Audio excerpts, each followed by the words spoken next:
আজ তোমাদের কাছে আর একটা রেসিপি নিয়ে চলে এলাম। কি রেসিপি তোমরা দেখো। তো এই যে এই পাশে রয়েছে খাসির চর্বি আর এই পাশে চিকেন। তো আজকে চিকেন দিয়ে আর খাসির চর্বি দিয়ে করব তড়কা। তো চলো আজকে একটু স্পেশাল ভাবে কিছু রান্না করা যাক। এখানে প্রথম জিরে ফোড়ন দিয়েছি তেলের মধ্যে।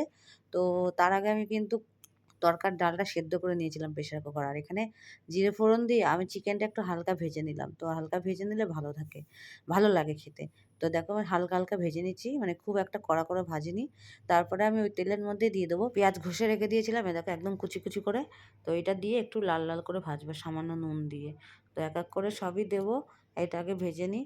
তো দেখো এইভাবে রান্না করে খেতে খুব ভালো লাগে। আমি রাতের বেলায় করেছিলাম একদিন। তো সেটা আজকে তোমাদের ভিডিওতে দেখালাম। তো এইভাবে রান্না করে খেতে রুটি, পরোটা হোক, যাই হোক ভালো লাগে। তো অনেকে হয়তো খুবই ভালোবাসতেই পারে, আবার অনেকে নাও ভাজতে পারে, যেহেতু মাটনের চর্বি দিয়ে করা। তো যাই হোক বন্ধুরা, এই দেখো লাল, লাল ভাজা হয়ে যাওয়ার পরে আমি কিন্তু টমেটোটা দিয়ে দিয়েছি। টমেটো দেওয়ার পরে একটু ভাজা, ভাজা করতে হবে।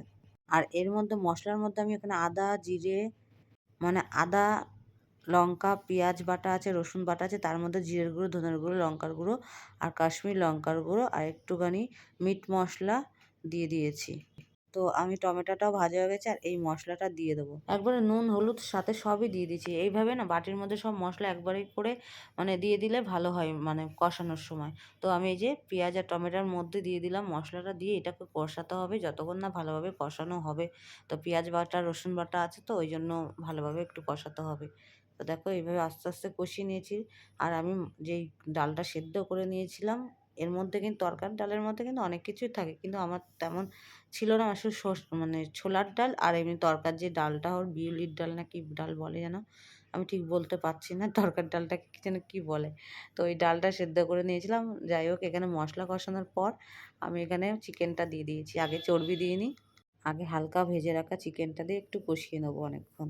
তো কষাতে কষাতে আমি দিয়ে দেবো এবার মানে মাটনের চর্বিটা। এই চর্বি দিলে এই তরকার স্বাদটাই আলাদা চেঞ্জ হয়ে যায়। সে ঘুগনি বলো, তারপরে চানা মশলা বলো আর এই তড়কা বলো, খেতে কিন্তু খুবই ভালো লাগে, তাই না? তো এই যে মাটনের চর্বিটা দেখো ধবধবে সাদা করছে, একদম সাদা, সাদা। তো দিয়ে এইটা দিয়ে একটু কষিয়ে নেবো। তো কষানো আস্তে, আস্তে করে করে নিয়েছি। এরপর আমি যে সেদ্ধ করে রেখেছিলাম ডালটা, তো সেটা দিয়ে দেবো। দিয়ে এটা দিয়েও কষিয়ে নেবো। আর এর মধ্যে আমি মানে ভিডিওটা এরপরে আমি আর কন্টিনিউ সেভাবে করতে পারিনি। তো এটা কষিয়ে জল দেওয়ার পরে যখন হয়ে গেছে আমার নামানোর আগে আমি একটু কাসুরি মেথি পাতা দিয়েছিলাম। তরকা রান্নার সময় একটু কাসুরি মেথি পাতা না দিলে কিন্তু তরকার স্বাদটা মানে মানে গন্ধটাই কিন্তু আসে না।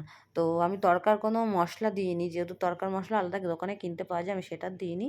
তো আমি যা যা করেছি ঘরে মশলা করেই করেছি। আর হচ্ছে আমি তরকাতে মানে ওই যে কাসুরি মেথি পাতা দিয়েছিলাম। আর নামানোর আগে ঘি, সামান্য গরম মশলা দিয়ে নামিয়ে নিয়েছিলাম। আর দেখো খাওয়ার আগে আমি তোমাদের একটু দেখিয়ে নিলাম। কেমন লাগলো বন্ধুরা জানাবে।